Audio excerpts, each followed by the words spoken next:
election. The candidate for the Tehreek-e-Insaf or PTI party stood against the leader of the Pakistan Muslim League and former Prime Minister Nawaz Sharif. Her family say she won.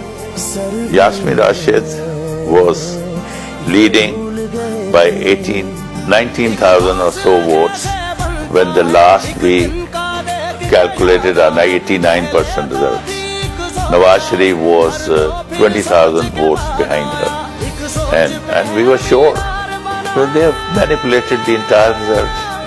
While Yasmin Rashid has been in prison, her brother-in-law has been running her election campaign and recalls what happened after the polls closed. At one point of time, we heard some people coming, beating that man up, trying to ask him to put the results on. They have just barged into it with about 10, 11 Vigos and all black and without numbers and all black screens on them, and they just walk into the office.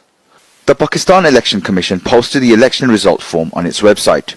There was a discrepancy in numbers. The number of valid votes was higher than the number of total votes.